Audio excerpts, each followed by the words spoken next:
I think that's as good as we're gonna get. Yeah, more than 10 seconds and we get sued. Oh, welcome back to episode 3 now of R2P2, where we are one with Rapids 2, and Rapids 2 are with us in these tough times. As it is to be a fan of Rapids 2 at the moment. How you doing, Matt? I'm well. I feel like we should have the Star Wars scroll to like dark times face the Empire, the galaxy. Well, we are talking before the show. It's like the Monstars, where it feels like Matt Wells has taken all of the energy from Rapids 2 and put it into Rapids. What you know, if that's the sacrifice for another MLS Cup, that's what it'll have to be. But we'll see. It's still an early season. We'll go with that. It's still an early season. It's like it's a balance thing where only one team can have the juice each season. So where R2 went to the championship last season, they're going to sit on the bench this year so that R1 can go to the championship. If that's what it takes, they can go every other year. Well, one team goes really deep, and then the other team has to wait. That's okay. We can live with that. Uh, just be a good learning year for the young kids. Speaking of the young kids, we have some news from Coruscant, some call ups of many different varieties we've had the past couple weeks.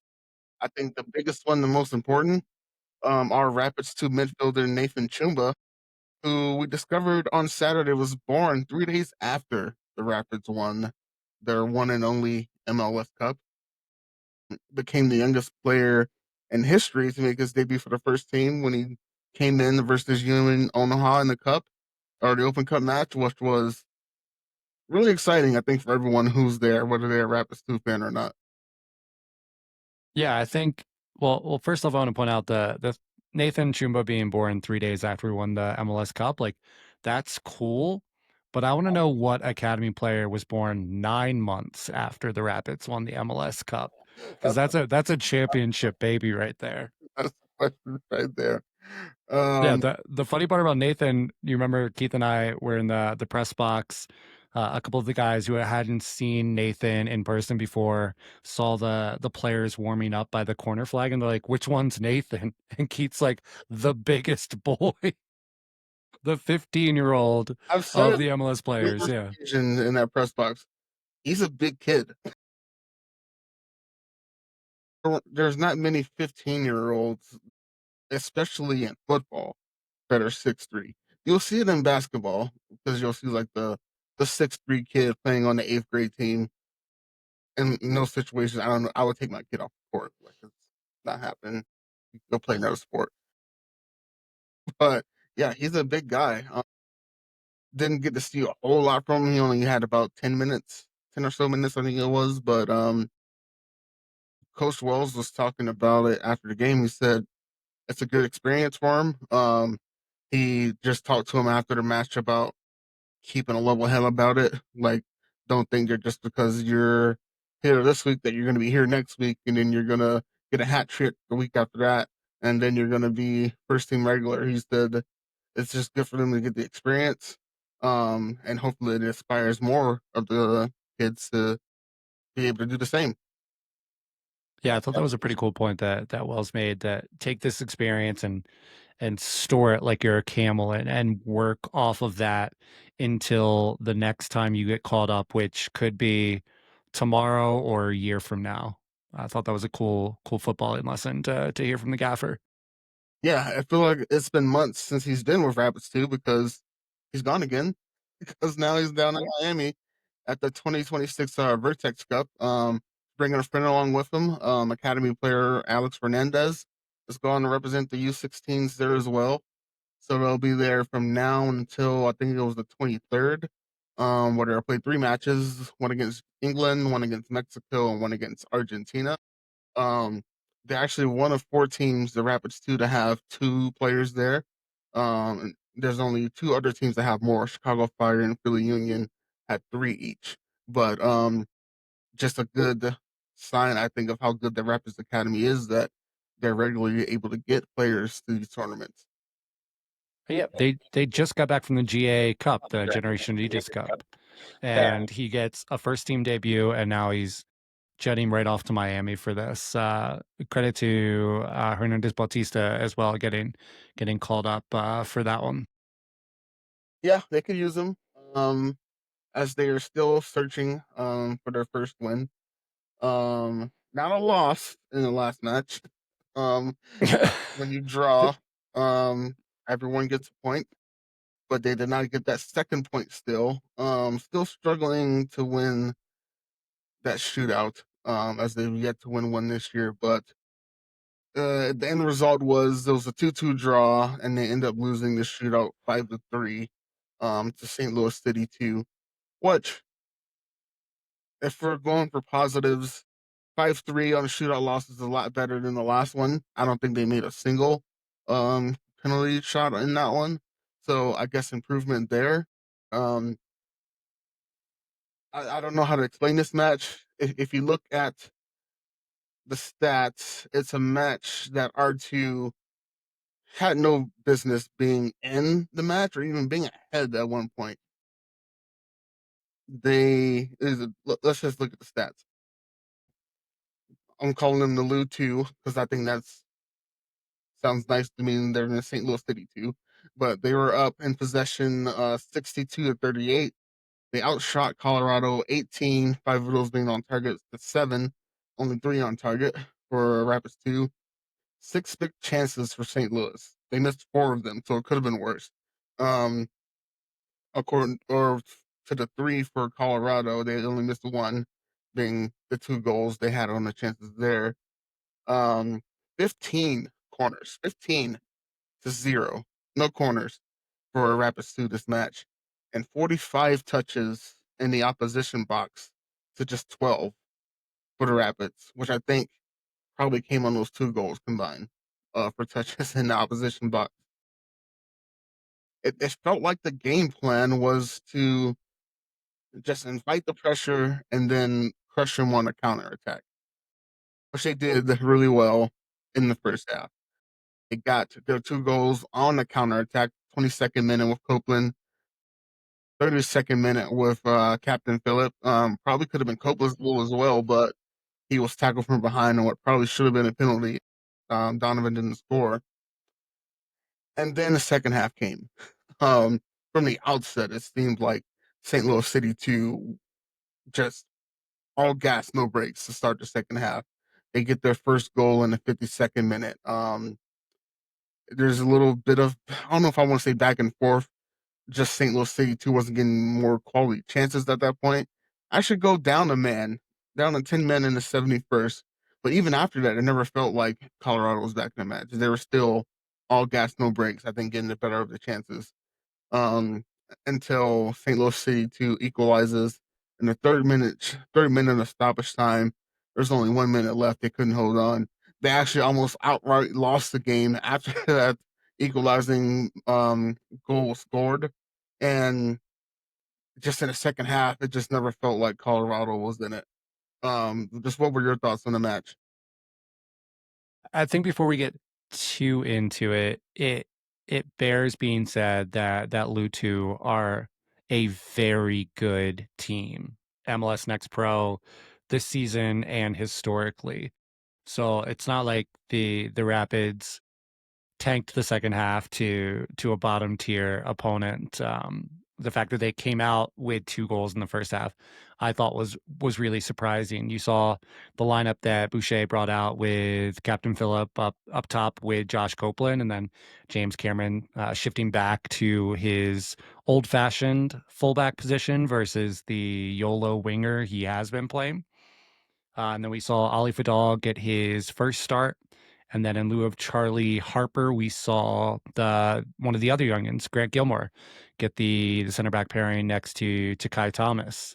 That goal you brought up that could have been Cope's, but went to Phillip. I love that play. I was watching it loosely, and that they let them play advantage and let the Rapids play to the whistle and finish that. I really thought that was good officiating, that they didn't just blow the whistle, because I'm going to be perfectly honest, Pens scare me with this team. So I'd much rather Donovan escort the ball in versus having to stop the flow and then step up to the spot. I I had the privilege of going to training the week before this match took place, and after training, this was one of the most intense R2 trainings I've seen in a very long time. But Coach Boucher was really lighting into the guys about playing for the player next to you, and it looked like that had taken hold in the first half. Second half, I don't know, man. Yeah, and this should be noteworthy that there were some first like technically Rapids to have first team players on their team, but there is more people players that are on first team contract but mainly play with part two. St. Louis City 2 had Edward Lobin on on their squad. And another, I think it was one or two other more first team players who were more true first team players. Though, A, it's good to see him back playing again after the unfortunate death of his wife to cancer. So we still wish him well. But B, I don't think he affected the game that much, but it's something to note. Um, but I think that gets to the next point is there seems to be a lot of inconsistency at center back to start the season. There's only been one pairing that have played together twice in these first five. So you had first match, you had Harper and Rinaldi. Second match against North Texas, you had Harper and Thomas. Then against the Sunshine Band, you had Murphy and Gilmore. Then you get the one repeat pairing of Harper and Thomas against Quakes 2. And then just against the Lutu here, you had Gilmore and Thomas. Um, I mean, you're training a lot more than I am. Is there something that you're seeing why there's like no consistency there, or is it just him trying to put the best lineup out there per opponent, or what are you seeing? I can only speculate that at this point it's a mix of match specific pairings mixed with training performances. I mean, Charlie Harper not being on there, I didn't know if there was a knock or anything that reduced his minutes because he did sub on for Grant Gilmore later in the game. But that was a shock to me to see that in the 11. So you have one of our youngest center backs with one of our newest R2 players in Kai Thomas. Also, we shuffled the fullbacks again. So you get James Cameron at left back, and then Jabari Dicato has been pretty steady at right back and has just returned from international duty. But you recall Jaden Shantak is still out with an injury. Um, it it seems like we're still spending these 5 games getting to know how these personnel are going to gel. Because, like we talked at the top, this was Ali Vidal's first start, which awesome for him. He was oft injured last season, a player everyone was really excited about, and so to see him come out on the field and get that start, I think is a big milestone in his career with the Rapids. But Ali kind of manning that 8 and 6 role that Dowda played last season in front of Thomas and Gilmore, who sure they've trained together, but those 3 have never really formed that defensive triangle in a game yet together. I think if we get to the point where St. Louis adjusted to what they saw in the first half and knew to attack those matchups, then the lack of experience falls apart there. I think the funny thing you said about Edward Louvain was that it, the Pids were 2-0 when he was in the game. They didn't start losing until he exited. So I don't know, man. I do think at least at this point in the season, having a Cameron back at his traditional fullback, if that's what they decide to stay with, it's going to be a plus. Considering they want to play out of the back to where you have someone that can play some good balls forward. Um, that's no knock on any of the other fullbacks. Um, but just when you're being pressured that way, you need someone who was good on the ball. Not that the other fullbacks are not good on the ball, and really someone who's kind of sturdy. which is James Cameron. I mean, Erickson's not a huge guy. Jaden Chantek, while very fast, is not really a huge guy. Um, so you want someone else back there who can more likely take on that pressure more than the other guys can. Because you mentioned him, I want to point out Andre Erickson has that dog in him. Like, he's not the biggest guy on the pitch right now, and maybe one day he will be, maybe one day he won't, but he plays like he's the biggest guy on the pitch. He gets stuck in every time he gets the chance, and I love watching his gameplay. And since we're bringing up the fullbacks, shout out to Jack Pomeroy, who makes his R2 debut, an academy player that I got to meet a couple times last season. Really great guy. It was exciting to see him get that run out. He came in the 63rd minute for James Cameron. And then Quinn Bedwell in the 86 for Donovan Phillip. So I think we can take heart that the team is getting some new faces in the mix, and these younger players are going to take the learning curve. They're also going to be exciting to watch learn on the job. But we are waiting for Jaden Shantak to get back. We didn't have Nathan Chumba that game. We are still trying to figure out what role Sydney Wathuda and Bryce Jamison are going to be best at. We saw Bryce get that goal in the last match. I think Sydney's still off the score sheet so far.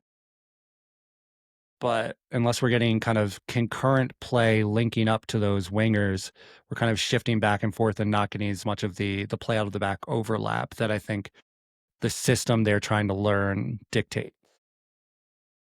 And even with, if you want to call it lack of scoring compared to last season, at least, I'm still not worried about the attack really.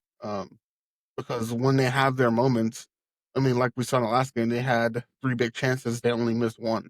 So they can score the goals when the opportunity is there. The opportunity just isn't there for them frequently. Um, at least to where they can get, because there's a lot of kick and pray on balls that go to them. Like pray they can get a good touchdown on it and get a quick one out, but that's not a consistent way of looking at offense. But when they do find a way where there's a counter attack or they finally get good build up out of the back, the attack looks great. Like I think that's fine.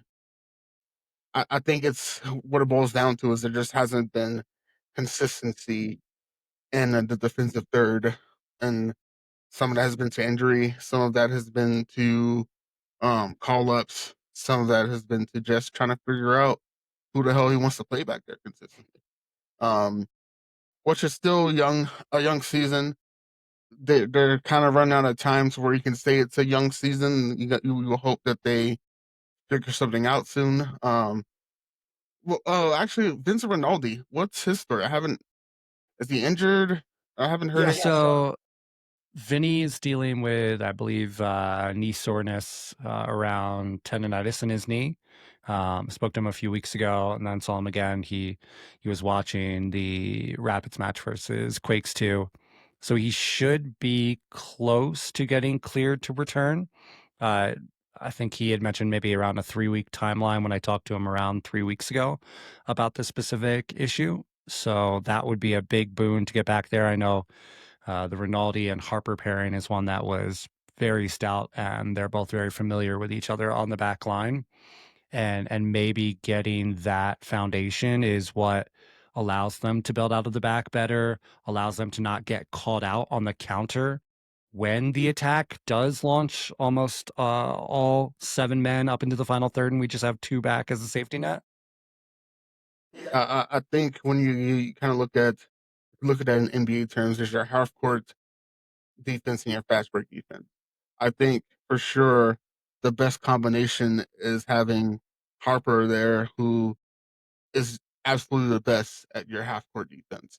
Um, but then when you have those transitional moments, I think they miss Vinny a lot in those moments. Not just from a skill standpoint, just from a experience standpoint. I mean, he's not as familiar with the system as anyone else is, but he's got more general experience that I feel like he can handle it better than your Kai Thomases or Grant Gilmore. Yeah, I think they're really hoping for Kai Thomas to bring that athleticism to pair with Charlie Harper as well, and that it's a tough ask to have a new center back come in to a team and learn a new system that a coach is learning as he's teaching it to the team on the fly. Um, yeah, do you want to? I kind of want to talk about the penalties a little bit. Do you want to get there, or still talk about the game a little bit more? Yeah, what are like you don't want them to spend too much time in training on taking penalties, but it is such a vital part of MLS Next Pro, and it is such a thing that they do not do well. I, and I really think they don't have. I mean, even last year they weren't fantastic in the penalty shootouts, but they had a surefire number one penalty taker and Anderson Rosa. Um, and they do not have that right now, and it shows, I think. Yeah, I mean Anderson was good, Bilo was good. I thought Sid was good last year too, and we see that Bryce missed the first penalty here, but Landon, Sid, and Quinn all put theirs in the back of the net. The 5-3 is a little misleading because they didn't get a fourth penalty. So I bet whoever was coming up next would have made that and it would have been 5-4. But unfortunately, that's just not how it works when you're second in the order. But this is the So it's like you need someone you can go and say, all right, you're going first, whether it's you're taking a penalties, whether it's in game or you're going first in a shootout, because we need you to make this first one. Because it's, especially when you're going second and you're following someone making the first one on the other team, like that sets up the whole flow. Unless you're going to be in a situation where your keeper's going to be lights out, and I don't know what the exact number is, but as good as Campanile is, I don't think he saves a lot of penalties. I haven't seen it. I don't think he saves any more or less than the average. I think it's an interesting proposition to imagine a coach using his substitutions with the knowledge that every game could go to penalties. Because you take Donovan Phillip out, you take Josh Copeland out, you take James Cameron out. So those are guys that have shooting experience. And I think that this is one of those boogeymen from last season that they need to get off their back. Yeah, especially you would hope that when you're up 2-0 and then 2-1 up a man, that it wouldn't have to worry about overplaying someone to keep them in for penalties. So I guess there's a lot of aspects to it to where it's just something they have to figure out to because you don't like I said, you don't want to overtrain on taking penalties, but you're missing out on vital. They're missing out on 2 points this season if they would have won two penalty shootouts, and that takes them not by a lot, but at least takes them out of last place. Um, and God knows how many points they missed last season from losing penalty shootout. Okay, so I think here's the deal. I know you're listening, Eric, Brian, R2 players families. Keith and I will come out and we will go keep for an entire penalty session. Both goals, you just rail them off on us, and we will try to block or let in everything, but we get to record it and put it to like a laugh track and one of those like old timey songs like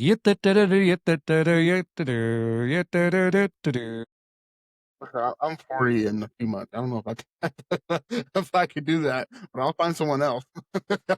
no, no, it's got to be you. I think that should be like a soccer podcast rule is that anyone that gives takes on a soccer team should at some point in the season have to take penalties shot on them from said soccer team. Well, I'll tell you what, their confidence will be sky high because I'm not getting to a single one of those. Done. See, maybe that's all they need. Ice up, son. All right. They do have two games or two matches upcoming here. One on Sunday, one the following Sunday. And two different sides of the coin on those matches. The one on the Sunday is against Minnesota United 2, um, who they actually did beat in their last match in the Western Conference Finals last season to be able to make it to the championship game, and that's where the fun stopped. um, Historically, they have not been great against Minnesota. They have 3 wins and 1 draw in 12 matches. Um, so Minnesota has won 8 of those. Um, they've lost 6 of the last regular season matches against Minnesota. Um, Bright side, Minnesota isn't that much better than in this season. They do have 6 points, which is only 4 more than Rapids 2. They're a 10th in the West. That's not a big jump. But sometimes history is a thing you can't. It's kind of like the Nuggets recently against the Minnesota Timberwolves.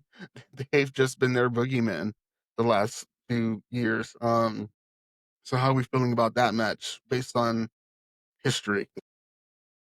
So we did a lot better against Lu 2 than Minnesota 2 did.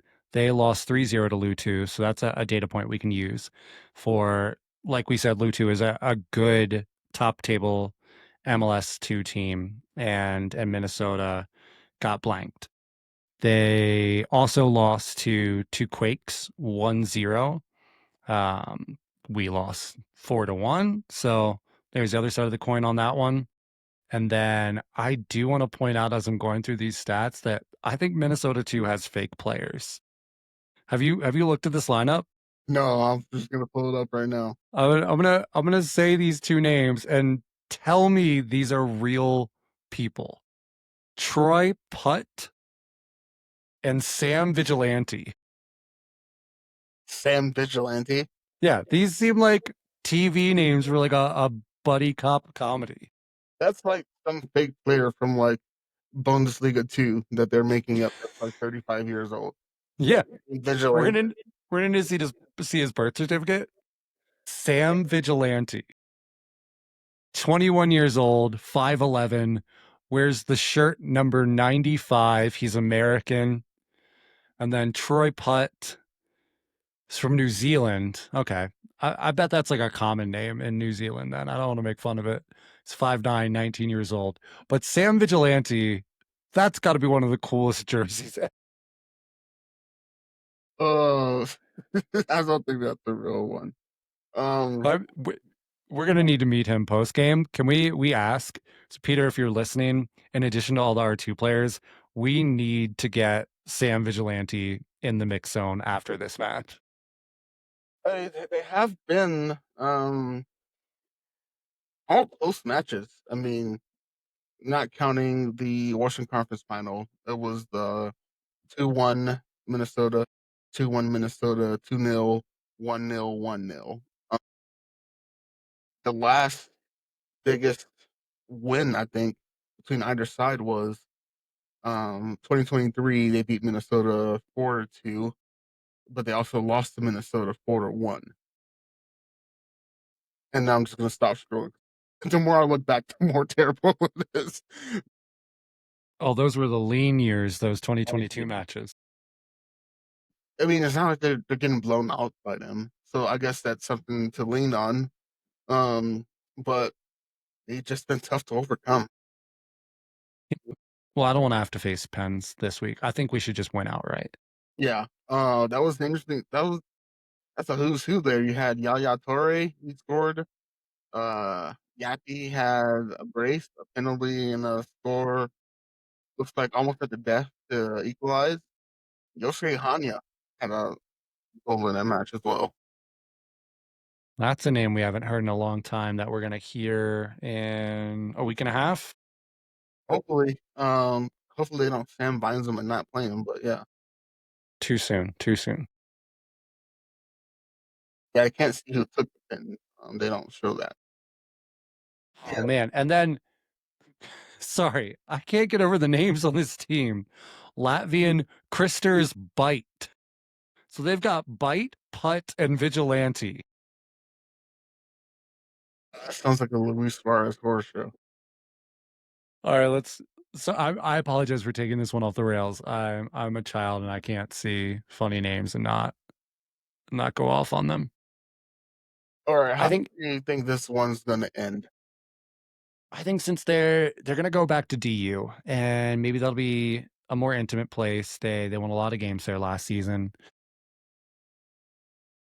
I think if Eric didn't put the fear of God in them enough last week ahead of this Lu 2 match, then everyone knows this needs to be a win. I think they get the job done. I think they take that 2-0 lead that they had against Lu 2 and they keep that. They stay front-footed, they stay on the attack, and they end up winning this one 3-1. Um, I'm gonna go 2-2. I hate pins. I'll go 2-2. They win on pins. It's gotta happen. 2-2 win on pens. They gotta do it at some point. Like you said, they didn't look bad after the miss from Bryce Jamison. Um, I think if they can get the first take and make it, they will win that one. I can't remember the Pens against St. Louis City 2 if they went first or not. But whether they go first or not, it's all about if they can get that first one to go down, whether they're going first or second. I think that's where they've been kind of altering, is that they missed that first one and then kind of falls apart after that. Yeah, Yeah. so against the Sunshine Band, they did go first and they missed it. And it wasn't a typical person you think would go first. It was Strohmeyer that went first. And Philip went second. And I think you could tell in that second one he felt the pressure to make it, and he telegraphed it. All right, who your score is going to be? I think I'll take Captain Phillip because I think I'm going to take him to score every match because he's that good. Uh, Give me James Cameron as well. I think he does not go back to fullback in this next match because they'll probably have more options. And even if he is at fullback, I mean, we've seen what fullbacks can do in a system with the first team to where I think Boucher is going to look at that and try to do some similar things to get the fullbacks more forward in the attack, which I think would do them a lot of good as well. Okay, I feel you. For my 3 goals, I'm also going Captain Phillip, also going James Cameron, and then I'm getting our guy Sidney Wathuta on the goal scorecard. He's got an assist this season. Let's get a G. Let's get one in that column. And then I I think Vigilante's gonna get one on us, man. I think he's my goal scorer for M2, U2, whatever He gets the Looney Twos. his own hands after the first one. Yeah. All right. Then next Sunday, Sunday after next, I guess we should say, a lot more favorable matchup historically. Not so much on the table this season, but historically against Whitecaps FC2, they have been a lot better. 8 matches between the two, with the Rapids having 5 wins and 3 draws. They've outright won 4 of the last 5 matches against them. However, Vancouver is currently sitting 8th in the West. Um, and that one will be on the road. So, what are your thoughts on that one? I think this is going to be either a huge reality check or a huge pendulum swing for the Rapids on the season. This is a team that the Rapids haven't lost to since, I mean, we're going way back. I don't think R2 has ever lost to Vancouver Whitecaps too. in their matchups going back to July 4th, 2022. I'm looking at this. No, a There are a matchup couple of draws. Yeah. and they drew 3 times, so no, they have never lost to this. Oh yeah, you did say that. Sorry, I'm just looking at the matches in front of me. I think let's go with pattern, portend, success. I think they come out on this one. Vancouver doesn't have the best academy system, and while Whitecaps 1 are doing well and Whitecaps 2 are decent in the table, I say we get the home win at DU, and then this is a get right game on the road for the Rapids. Yeah, I think a lot of times familiarity is something that works a lot for a team when you're playing someone that you don't want to say you can beat them, but you kind of know you kind of know you can beat them. Um, they are higher on the table for sure. They are sitting on 7 points, so really only 1 point better than Minnesota at this point. Um, you look at their last five, they've won two, they've lost two, they drew one. Um, against they lost, so they beat Minnesota, they beat Tacoma, but they lost to LAFC. They lost to Real Salt Lake too. I'm not calling them um, and The then Butterflies? they drew Timbers too.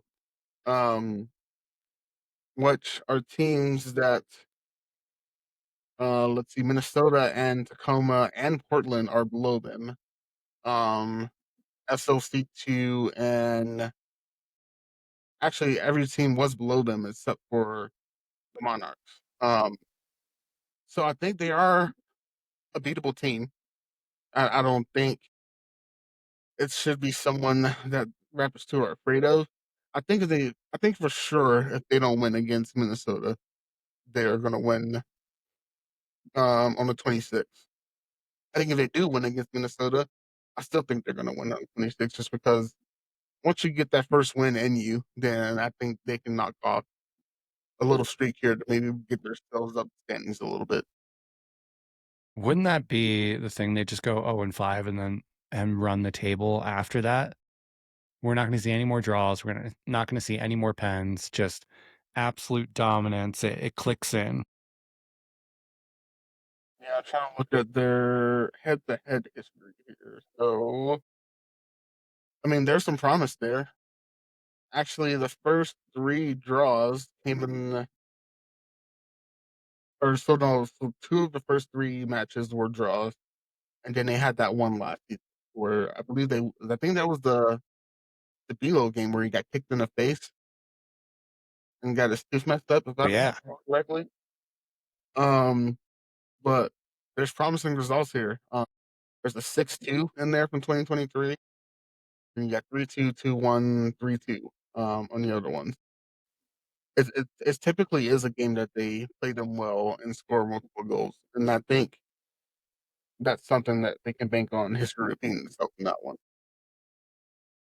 and I'm looking. It doesn't look like Vancouver still has R2 Boogeyman from last season, Mark O'Neill, on their roster. So that bodes well. He was the only one that could really do anything against the Rapids last year. Their their top scorer this season is Liam McKenzie with 4, and then Daniel Icheria. They've got Carson Rasak. I think he's back from last season. He's got 2 assists.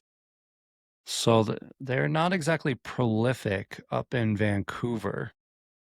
McKenzie's sitting in that attacking mid role for Vancouver that hopefully we get a solid defensive triangle with whomever's kind of rotating into that 6th position, and then maybe we get Charlie and Kai back together at the center back. Yeah, hopefully Chumba's back by that match. I don't think there's any more call ups for a little bit. Hopefully not. I think they could really use him. A because he's a big body. If all else fails, it's just hard to get the ball by him B, because he's just good. I think he's been improving throughout the season, hence the call ups that he's been getting. So I think he'll be back by that match, and it's going to be good for them. I'll take a flat out win on this one. I think they're going to exercise some demons. I'll take a 4-1 win. 4-1. Interesting. That's big. I'm going to go 3-0 again. I think Camp gets a clean sheet here. And I think this is going to be a James Cameron game because he's got those Vancouver roots. This is going to be a home game for him, basically. He's going to have friends and family there. I'm predicting James Cameron brace, and then I think Chris Aquino is going to get a goal. And hopefully, I'm knocking on wood, we see maybe the return of Jaden Chantak into the starting lineup from injury, and then given it's 2 weeks out, a late game sub for Vinny Rinaldi to get some minutes back under his feet, and the team starts to get healthy heading into the middle part of their season. Yeah, I could see that. I'm going to stay true to my word. Captain Phillip will, of course, get a goal because I think he's getting a goal every match for the rest of the season. I will get a. Let's be clear. How many games they play? 30? He's going to get like 50. I mean, he's going to get at least one for the rest of the season, and that's not including hat trick. So at that rate, do you think they sign him directly away before he starts for He's not R1 even going to wrap his first season. He's getting sold somewhere else. straight to Tottenham and the championship? Well, I was going to say, yeah, championship and top of the table. But he'll play in one of the nicest stadiums he's ever played in. But yeah, I'll take the James Cameron verse as well, Donovan, and I'll take Sydney in that game on a goal as well. All right, yeah. So yeah, there's it's gonna be proof of time in these next two matches, which I think will help if they can get some consistency. Which once players start coming back from injury, that will get some consistency as well. So we'll see. Like I said in the opening, we're one with R2 and R2 is with us. We're not going to give up on these kids. Oh yeah, they're definitely the droids we're looking for. They've got this. 0-5, nothing. The rest of the season's ahead of them. New players, new system. It's coming on. It'll happen. Yeah, and then there's going to be a lot of hope and joy after the Rapids beat Inter Miami this upcoming Saturday.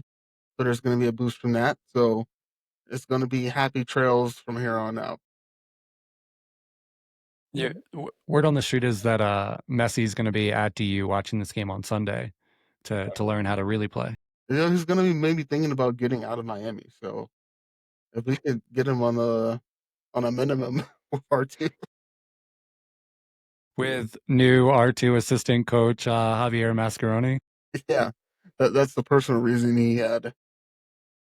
He's like, I see what they're doing there in Commerce City, and I'll coach with them, but I don't want to coach against them. All right, let's go before this gets even terrible. For Matt Wick, I am Keith Richards. Thanks for tuning in again to R2P2, and we'll catch you next time.